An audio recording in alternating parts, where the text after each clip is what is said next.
Hi, my name is Taegu and I did an observation at Lab from last June to August. And actually, today is a very important day. I'm gonna get into a Korean Army next tomorrow, so I am going to give a quick presentation about basic oncology and what I've learned from the Lab and some statistical techniques that might be useful when you're doing research at JLab.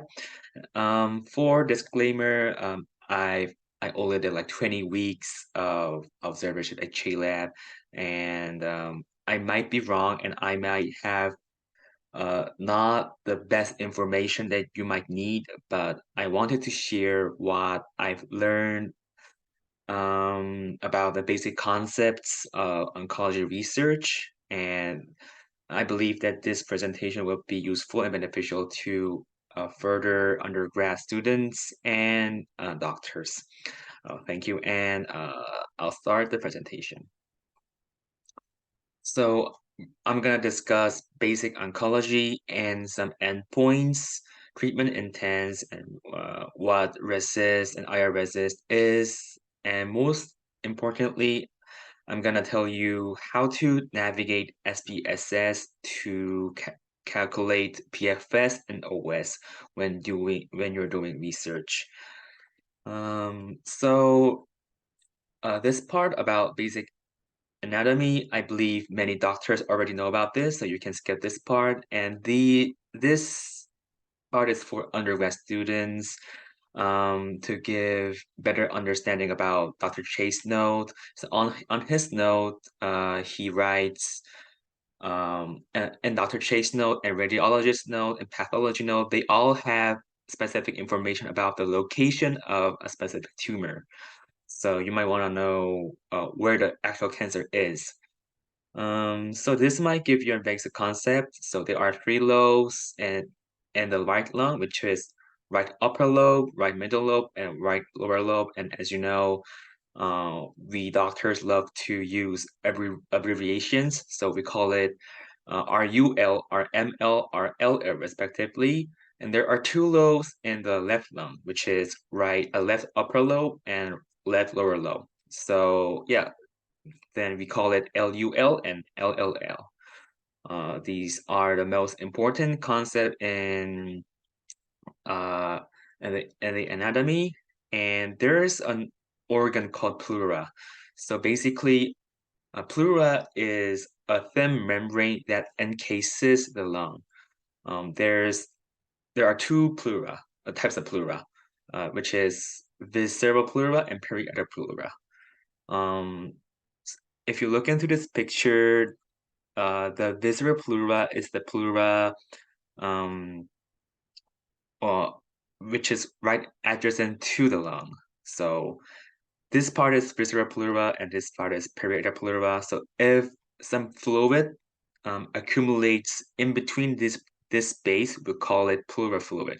So pleural fluid is kind of fluid that piles up in between the space, this gray space. About the airway, there's trachea, which is the biggest airway, and then it divides into bronchus, like the V-shaped part. And when we go deeper, there's bronchiole and there's alveolus or alveoli.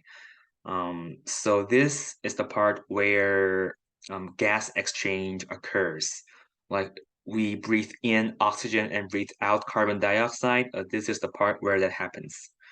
And then diaphragm is also a membrane, but it's different. This is a membrane that separates thoracic and abdominal cavity. So this part of the chest, we call it thoracic cavity. And right below that, we call it abdominal cavity. So diaphragm separates these parts. So cancers can be anywhere. It can be right in the lung or at this pleural membrane or trachea, bronchus, bronchiole, it can be anywhere. So this might give you a basic concept of about the location of the cancer. So as I mentioned, pleural fluid is a fluid accumulation in the space between visceral and parietal pleura. This is visceral pleura, and this is parietal pleura. So in this yellow part, this is pleural space. So if fluid is in this space, we call it pleural fluid. And yeah, so the cancer cells can be in this pleural fluid, and we call it malignant effusion. So as I mentioned, cancer can be anywhere. Now I'm gonna explain how to interpret basic CT scans. So I'm not a radiologist, so uh, I'm also not sure. There are some circumstances where I'm not sure about even I don't know about the actual uh, di- diagnosis about the CT scan, but the rule of thumb is that if you are familiar with the normal CT scan, you can also find out the abnormal one. So these are the study materials that might help you study basic CT scans. So this Radiopedia and Radiology Assistant are one of the most useful references. So you can refer to these link. And this is the basic rule of thumb for undergrad students. So black is air on CT, and white can be bone or calcification or contrast media. And contrast media is kind of a like fluid that makes your blood brighter on CT scan, and I'll tell you what it is on the next page. So and gray, the gray one can be anything. It can be cancer, it can be organ, it can be soft tissue, it can be anything. So if you open up the chest, you're gonna see the heart in the middle, and on the both sides, there's a right lung and left lung. So this red and big pipeline organ is the aorta, and this blue one is superior vena cava. So if you come across any of these terms, you can refer to this picture and find the name of the organ. So yes, okay. These are the CT scans, and you don't have to memorize it for undergrad students. You're not a doctor and you're not a medical student, so you don't have to memorize it. But if you run into a random CT scan and you want to know the organ and the actual location of a certain tumor, we can refer to this presentation. And for example, this is one of the most famous view of CT scan. So this gray part, this black part, as I told you, black is air. So as you know, lung is full of air, so this is the lung. So this black part is lung, and right in the middle, as I told you, there's the heart, and there's aorta, and there's superior vena cava, as I told you. There's aorta and superior vena cava and the heart. So right here, this is aorta, and this is pulmonary trunk, and you don't have to memorize it, so but you have just kind of you just want to get used to these terms. And here's SVC, which is superior vena cava.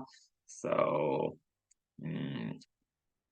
it should be enough for you to get familiar with these terms. And okay, there's heart. As you know, there are two ventricles and two atriums, which is right ventricle, left ventricle, right atrium, left atrium. So this is the heart, and this right lung, left lung, and these are the ribs and vertebra. And this grayish part is fat, the subcutaneous fat. And this is the liver. So there are various settings on this NCT scan.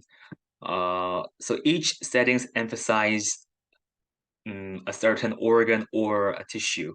So apparently, yes, soft tissue emphasizes soft tissue, which is it emphasizes fat or lymph nodes. For bone setting, it emphasizes, yeah, of course, the bone. So you can see the bone is emphasized. And for the lung setting, it emphasizes the lung itself. So you can see the lung properly, and you're gonna use one of these three scans if you're doing radiomics or anything related to CT scans. So if you are familiar with a normal CT scan, the next step is finding the abnormal ones, right? So you can find these abnormal tissues, like here, it looks suspicious, right? And this looks very suspicious. These are the other examples of abnormal CT scans. This is an example of COVID-19 pneumonia. So this grayish, whitish part is pneumonia. And for this is called emphysema. It is basically a kind of sort of an air bubble. Um, when you smoke a lot, the wall that divides each alveoli is collapsed, and it just merges into a single bubble.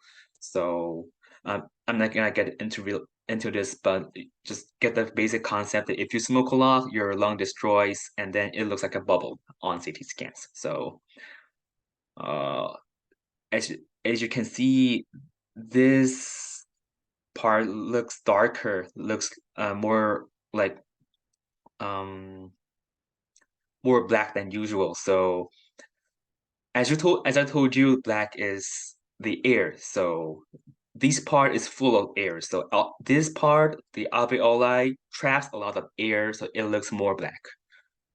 So this is a basic concept of other CT scans, which is abnormal. And these are brain MRI scans. There are multiple lesions in the brain. So if there are multiple lesions in the brain, there's almost always the possibility of metastatic cancer in your brain. Um, so if you see like multiple lesions like this, you should always like think that, oh, there's a possibility of a cancer in this patient. So and then this is the PET scan. PET stands for photon emission tomography. So okay, so I'll tell you how we take this PET scan. We inject these material into your blood vessel. It's called F18 FDG, and there's two parts in this material, which is F18 and FDG. And this FDG part really resembles glucose. So if you inject this F18 FDG into your blood vessel, it goes to any organ that uses a lot of glucose because it is similar to glucose, right? And F18 is tagged to FDG, and this F18 part makes these bright spots, these bright parts on the PET scan. So if you see bright spots on a PET scan, it means that it has high glucose metabolism. So there are a lot of organs or abnormal tissue parts of our body that uses a lot of glucose. One of the most famous example is brain. Like if you study hard, if you do something really stressful, you need a lot of glucose, right? You need some chocolate, yeah, some sweet things, which means your brain uses a lot of glucose. And then there's liver, kidney, and cancer and inflammation also uses a lot of glucose. This is really important. And often it is, some physicians can tell which one is cancer or which one is inflammation, but sometimes we need biopsy to prove which uh, whether if it is a real cancer or inflammation. So sometimes we cannot tell apart cancer and inflammation from a PET scan, so often biopsy is needed.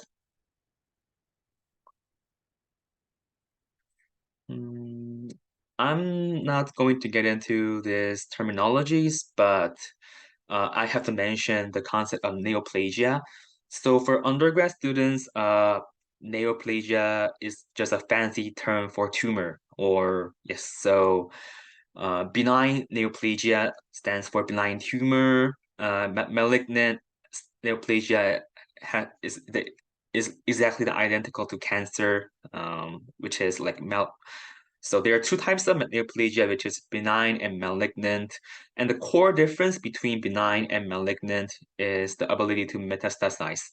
So for malignant neoplasia, it has ability to spread out to other organs. But for benign neoplasia, it doesn't have those abilities. It just stays in their original organ. And from the beginning, the definition of neoplasia is unregulated, irreversible, monoclonal expansion. Yeah, this term is really hard. And the key point here is that neoplasia is tumor, okay? And benign neoplasia do not spread to other organ. And malignant neoplasia, which is cancer, has ability to spread out to other organs. This is a very brief characteristics of lung cancer. Okay, the lung cancer is the most lethal cancer in the United States. Lung cancer accounts for the most common cancer-induced death. And lung cancer is second most common cancer in the United States, and it is often detected in late stage. This is because it has no symptoms in early stage. So, subsequently, early intervention and early treatment is of utmost importance when it comes to lung cancer. So I'm gonna explain a basic flow chart, like how doctors diagnose lung cancers. So some people with lung cancer may have symptoms like cough, hemoptysis, which is blood-tinged sputum, and some people might have shortness of breath. Some might experience weight loss and loss of appetite. But these symptoms are very vague, and it may overlap with like other lung diseases like tuberculosis or pneumonia. So we need more accurate diagnostic modalities to confirm whether this is cancer or not. I mean, confirm these symptoms, right? And X-ray is used for initial detection, and chest CT is a golden standard, which means we always use chest CTs when there's a possibility of lung cancer. So we use brain MRI and whole body PET to detect metastasis. And you might want to ask, if the whole body PET scan can detect metastasis, why do we have to use brain MRI? So for the reason for this is that if we go back, brain uses a lot of glucose, so brain is already bright on CT scan. And the problem is that cancer is shown as a bright spot on a PET scan, so we cannot tell apart like brain and the cancer with a PET scan. So we take additional brain MRI to confirm whether there's a brain metastasis. So that's the reason. And among all of these, biopsy is the most important to confirm a cancer. This is the most important principle. So you might want to always have to do biopsy, get your tumor biopsied to confirm the cancer. So staging, I think many people are familiar with the staging. There's stage 1, 2, 3, and 4 in lung cancer. And for stage 1, 2A, 3A, and we call it resectable 3B, these four types of stage are operable, which means we can undergo surgery in this stage. But more advanced stage, which is unresectable 3B, 3C, and 4, these patients are not operable, which means we cannot undergo surgery to eradicate the cancer. So a treatment method called palliative treatment is indicated for these patients. I'm going to explain about this on the next slide. So for staging, these are for MDs, and you don't have to memorize it. So just refers to this table if you want to find out the actual stage of a certain patient. And the concept of histology. Histology means the type of tissue. So roughly, lung cancer is classified into two types of histologies, which is non-small cell cancer and small cell cancer. Non-small cell cancer accounts for 85% of all lung cancers, and it is less aggressive than small cell cancer.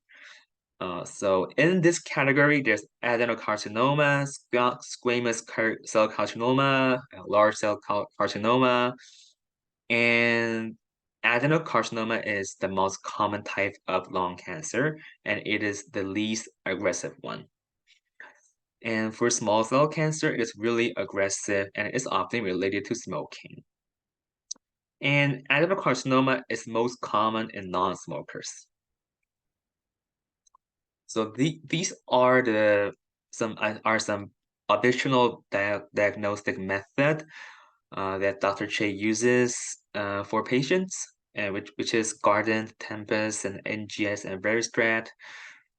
So Garden is blood-based circulating tumor DNA mutation detection. Tempest can be blood or tissue-based. So NGS is always tissue-based. And Dr. Che also likes to prescribe Veristrat for patients, which is serum proteomics. It analyzes blood content with AI, and it gives prognostic information for certain mutations. So if you read Dr. Che's note, you're gonna come across these terms, and you have to know that these methods are like additional method to find out if there's any more significant information that we can get from the tumor. So this part is about the treatment of cancers, of a lung cancer. So people might gonna ask why it is hard to treat cancer. Why don't we just like take away and like, I mean, why is hard to eradicate cancer? So as tumor progresses, there are a lot of mutations. So if we detect the cancer really late, there must be a lot of mutations before that happened before the detection of the tumor, which means poor prognosis. So it is really hard to cure cancer. There are three types of cancer treatment, which is chemotherapy and targeted therapy and immunotherapy. So you have to get used to these three types of tumor treatment method. So for chemotherapy, the basic concept of this is killing the cancer cells during cell cycles, which means it inhibits cell replication with chemical drug, which is chemotherapy. So there are so many types of chemotherapy in oncology field, but you just have to know what is used for cancer patients, right? So there's taxanes, platinums, and pemetrexed. So in this category, there's paclitaxel and docetaxel. And in this category, there's carboplatin and cisplatin. And these five drugs are the most commonly used drugs for non-small cell lung cancer. So you should get used to this term. There are multiple side effects, and I'm pretty sure that many doctors already know about this, but from this slide, you just know that these five types of drug are all in chemotherapy category. Okay. So in Dr. Chase note, carbopem stands for carboplatin, pemetrexed, and pembrolizumab. This is a sort of an abbreviation. And targeted therapy targets certain mutations that cancer cells have. So there are so many various pathways that is related to the cancer progression, and targeted therapy targets one of these pathways. You don't have to memorize, but the ones that I marked in red is the most commonly used targeted therapy, like osimertinib, lorlatinib, entrectinib, ramucirumab. Oh, so you should be aware that these therapy is a sort of targeted therapy. Lastly, there's immunotherapy. So the basic concept of immunotherapy is boosting your immune system to kill cancer cells, which is really fancy. And there are 6 FDA-approved immunotherapy for non-small cell lung cancer, which is pembrolizumab, nivolumab, cemiplimab, and atezolizumab, durvalumab, and ipilimumab. So these are commercial names for each drug, and if you want to check some references for any immunotherapy, you can like search these terms on Google. And like for example, if you wanna want a certain like clinical research about pembrolizumab, you can just search keynote on Google, and all the results related to pembrolizumab will come up. And you should be aware that various clinical trials are underway to find um, additional effective immunotherapy for cancer patients, but you just have to memorize these 6. And okay, so in general, immunotherapy is more tolerable than chemo or targeted therapy, but it has very specific side effects called um, immune-related adverse events, or IRAE. And this toxicity, side effects, adverse events, IRAE are the same thing. So uh, one of the most common example of IRAEs is thyroiditis and pneumonitis or hepatitis, nephritis. And yeah, as you can see, it ends with ITIS, which stands for inflammation. So it is these very specific adverse events are the result of interrupting body immune system by immunotherapy. So if you are doing research about toxicity or IRAEs, you can search up this guideline called like NCCN or CTCA guideline. You can refer to this guideline if you're doing the research. Um, so oftentimes these adverse events can be really vague. So for example, like nephritis, this like nephritis can be caused by immunotherapy or like other cancer therapy like chemo or targeted therapy. So you might want to confirm twice with another MD about this toxicity to confirm that this is a really it's to confirm whether this is a real toxicity or not. So in to wrap up, like it is recommended that at least 2 MDs should confirm whether this is a real toxicity or not when you're doing a research. So I'm gonna explain the goal of medical treatment. There's 2 types of intent, which is palliative intent and curative intent. So palliative intent, the reason for palliative intent is to improve quality of life, and it is non-therapeutic. So we don't aim to actually cure the cancer. Uh, it is to improve a patient's quality or life or improve symptoms to live better life for the patients. So it's often considered for stage 4, 3, 3, 3, 3 or above. patients. So in this curative intent, there are three types of treatment, which is neoadjuvant, adjuvant, and concurrent radiotherapy. So for neoadjuvant therapy, medication is given before any surgery. And for adjuvant, medication is given after surgery. So the reason for doing this neoadjuvant therapy, there are some various reasons, and one of the most main reason is to reduce the tumor volume before the surgery, or reduce some circulating tumor cells before surgery. So there's various reasons for doing this, and it is done for only stage 1 or 2, 3 or 3A or 3B patients. So normally we don't do this neoadjuvant in stage 1 patients, so we normally do in 2, 3A or 3B patients. So, but you might want to also check NCCN guideline for further reference. So like this NCCN guideline is pure gold in clinical practice, so you have to always get used to this guideline.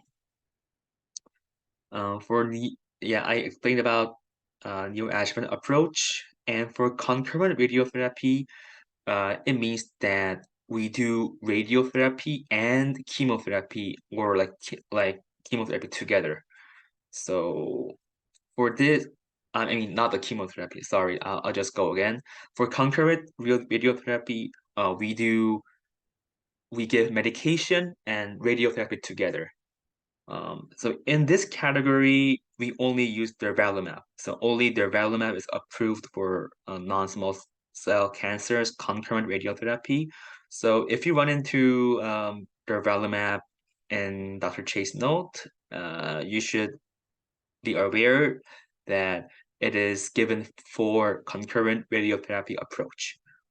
So for all of these, check NCCN guideline, because I'm recording this in 2027. I mean, sorry, 2023, and guidelines always change time by time. So this kind of information may change. So you might wanna always have to check the NCCN guideline for up-to-date knowledge. So this is a basic flow chart of how doctors work to detect cancer in a certain patient. So let's say like if a 80-year-old man comes into a clinic with concerning symptoms and risk factors, like the patient says, he's he's been experiencing a lot of cough, and he has like long smoking history, and he's experiencing weight loss recently. And so these kind of symptoms are very worrisome and concerning.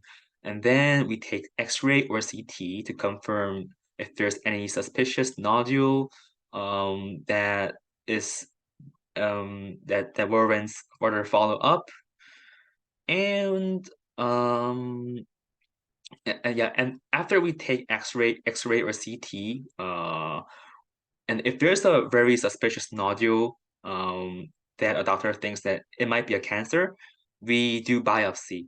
And from biopsy, we can confirm the histology. If you do the biopsy, a pathologist look into a microscope to confirm the actual type of cancer, which is histology, and the pathologist will confirm that this is like non-small cell or like small cell cancer. And we can do additional NGS, Tempest, or Guardant to find out some important cancer mutations in the tumor. So let's say that a, a pathologist looks into a microscope and says, "Oh, this is a non-small cell lung cancer." So if it is proven to be a lung cancer, so we are concerned about metastasis. We want to find out whether this has been spread to other organs. So we take brain MRI or PET to confirm if there is any metastasis. So this is related to stage. So when when we know the actual stage, we can confirm this is operable or not. So if it's operable, of course we do operation with or without neoadjuvant or adjuvant therapy. And if it's not operable, and then palliative treatment is indicated because we cannot undergo surgery to cure the cancer. We just can reduce symptoms and let patient live better life. Um, so we can evaluate the the effect of medical treatment, which is called RECIST criteria. I know that MDs and doctors are familiar with this term, but the actual guideline is really complicated. And you always have to ask other MDs if you have any questions.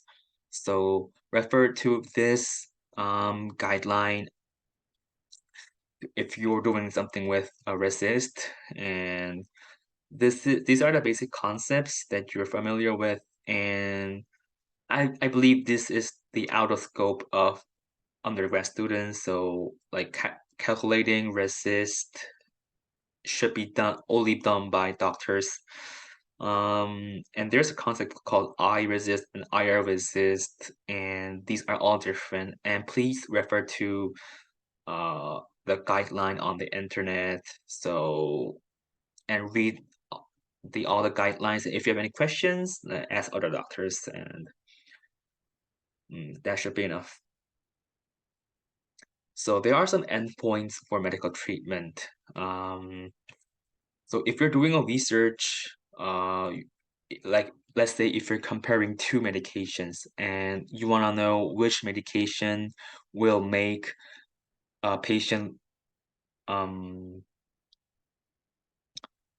longer life, like if you want to compare the effect of two medications, you have you need some endpoints to actual endpoint to compare the effect of a certain medication. So for palliative intent, we measure overall survival, progression-free survival, and some other endpoints. And we often use OS and PFS when we are comparing survival outcomes of different approaches of different treatment therapy. So for palliative intent, we use OS and PFS for survival outcome. And for curative intent, especially in neoadjuvant approach, we use event-free survival, EFS, pathology complete response, PCR, MPR. So you should be aware that if you want to compare survival outcomes in patients, in, for palliative intent, you can compare OS and PFS, and for neoadjuvant approach, you can compare EFS or PCR and PR. So this is the basic concept. So when you're collecting OS and PFS data, there are some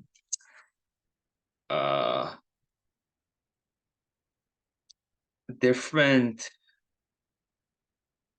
different approaches needed for when you're collecting this data. So for OS, I believe that undergrads can take part in collecting OS data. And the definition of OS is the time interval between treatment initiation and death. If a patient is alive, it is the time interval between treatment initiation and last follow-up date. Because it is because the patient is not dead, so we have to apply these criteria when a patient is alive. So if you're not sure if the patients that are alive, you should check obituary, and you can search the patient's name and date of birth on Google. And if obituary shows up, you can confirm the patient is dead, and there might be the date of death on the obituary, so there'll be no problem.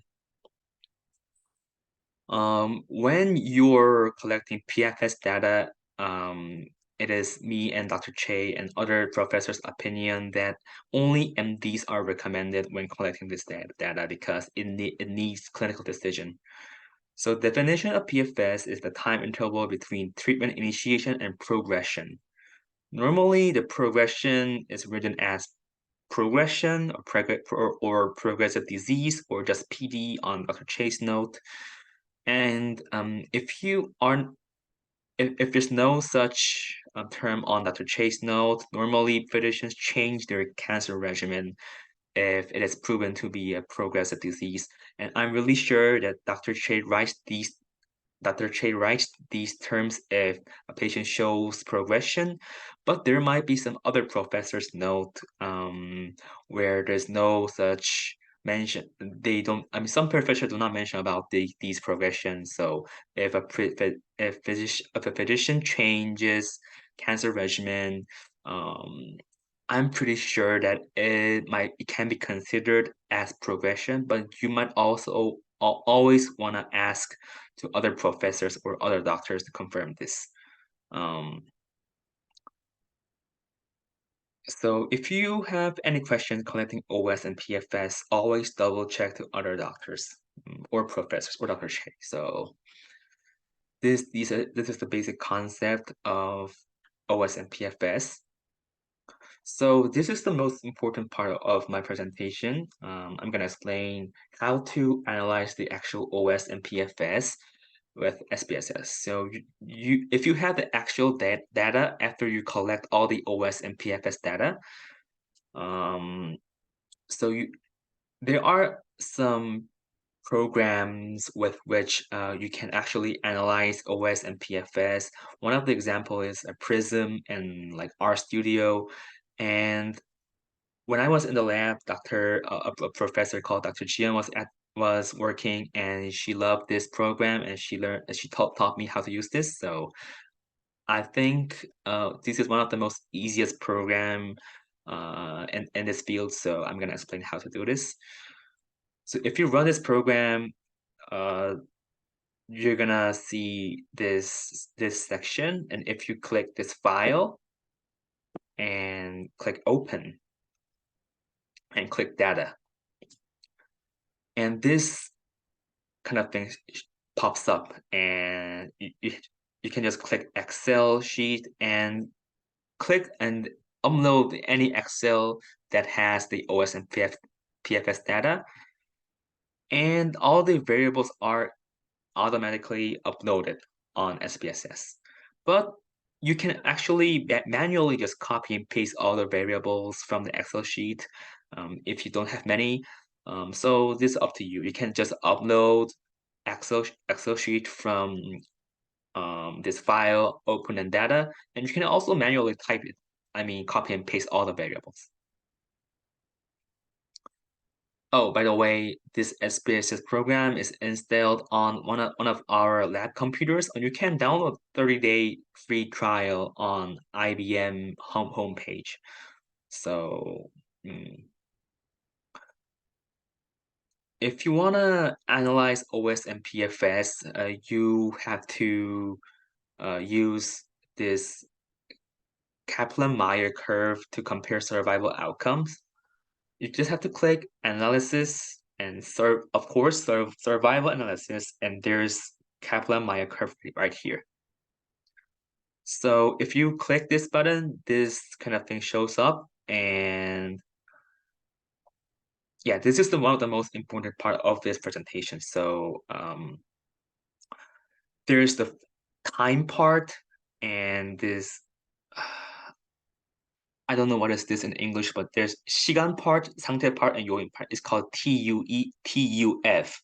And for this, first of all, for this F part, you have to put the variables you want to compare. For example, if you want to compare like immunotherapy versus like immunotherapy plus chemotherapy, and if you want to compare PFS of these two regimen, um, you have to put the variable you want to compare in this part.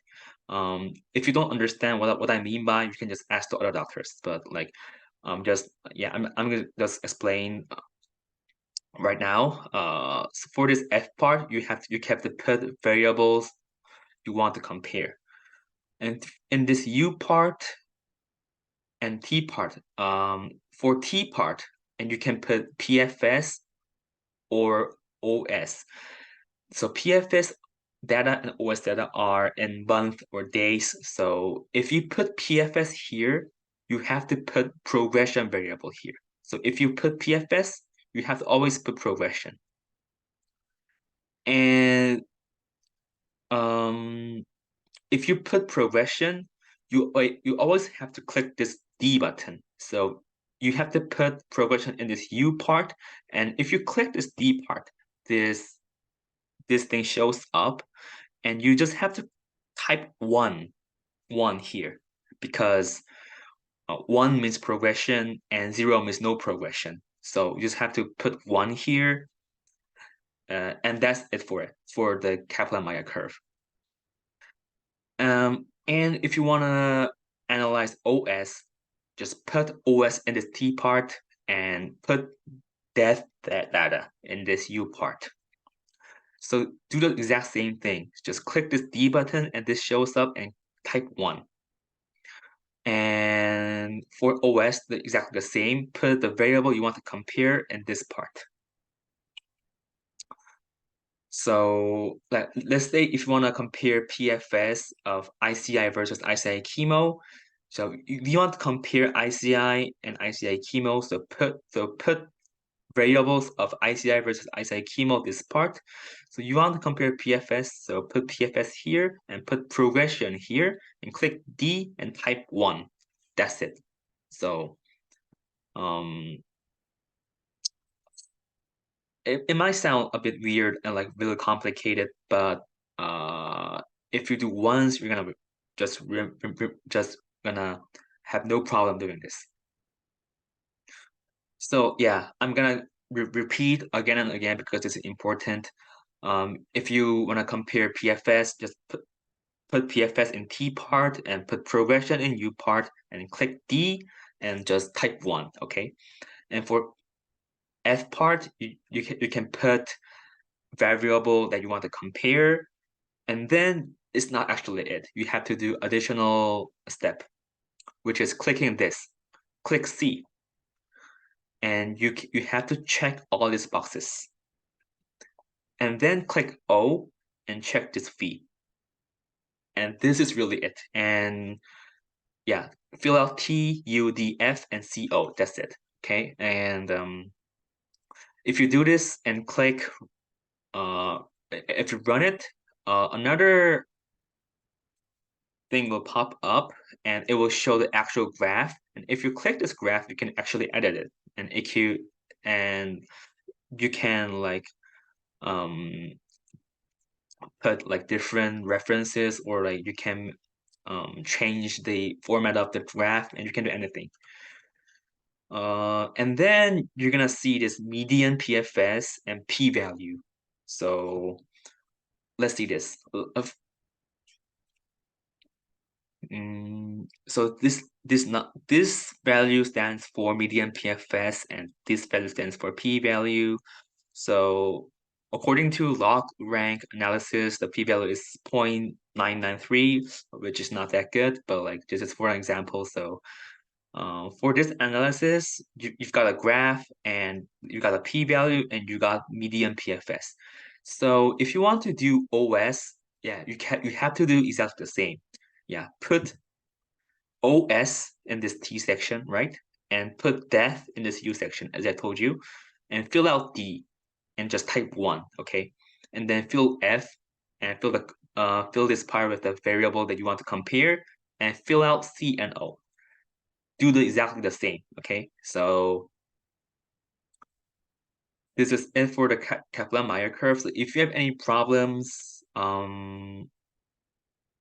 you can search YouTube and Google and just search Kaplan-Meier analysis, SPSS, and you're gonna get very detailed information about this.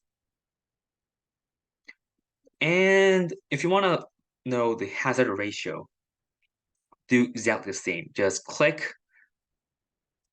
analysis and click survival analysis, and there's Cox regression right below Kaplan-Meier. So just click it, and you're gonna run into the exact same one, and just fill out this PFS and progression and the variable you wanna compare. And then, as you might have expected, there's another step you should do.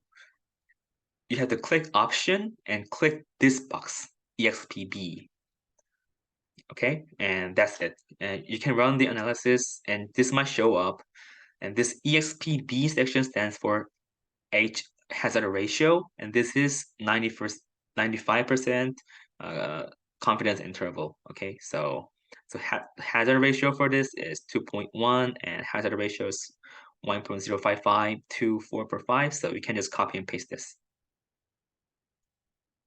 Okay, this is actually it for SPSS, and you might feel a bit confused about this, but please refer to any YouTube video or Google if you have any questions, and it is quite easier than you think, so there should be no problem, I promise.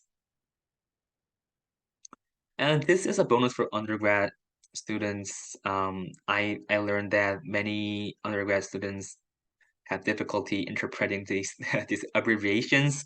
So these are some very famous examples. SP means status post, so it means done already. So if there's like SP, like immunotherapy, it means that immunotherapy is already done, okay? And FU stands for follow-up, and C1D1 stands for first cycle, first day of treatment, which is the day of treatment initiation. And SOB stands for shortness of breath, and IO, ICI, ICD means exactly the same thing. The DC stands for immunotherapy. Yeah. So IO stands for immuno-oncology, I guess, and like ICI, immune checkpoint inhibitor, and immune checkpoint blocker, and it all stands for immunotherapy.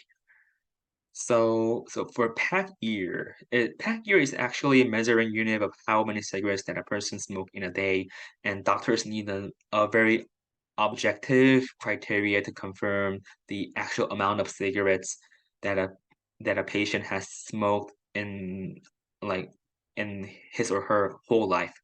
So one pack year refers to smoking one pack, which is 12 cigarettes per day for 1 year. So for example, someone who smokes 2 packs a day for 20 years is 2 multiplied by 20 is 40 pack year. So if you don't get this, you can like read over and over, and maybe I'm sure that you're gonna understand this. And for TX, HX, BX, SX, this is also abbreviation, and TX stands for treatment. HX is history, BX is biopsy, SX is symptoms. So it might sound quite weird, but you're gonna get used to it when you look into Dr. Chase note. And yeah, actually, this is it for today's presentation. Thank you for listening, and yeah, if for me it feels a bit weird to give a presentation right before the day of getting into the army. So, but thank you for listening, and I hope this lecture uh, be helpful and beneficial to future undergrad students and doctors. Um, as a disclaimer, I there might be some wrong information, but um, these are the concepts that I have learned when I was in JLab. So if you have any questions, or if you think that this is wrong or right, I mean it is wrong, or if you think that this might convey a wrong concept of certain thing, you can always ask other doctors and or Dr. Che about this. And yeah, that's pretty much it. Thank you for listening.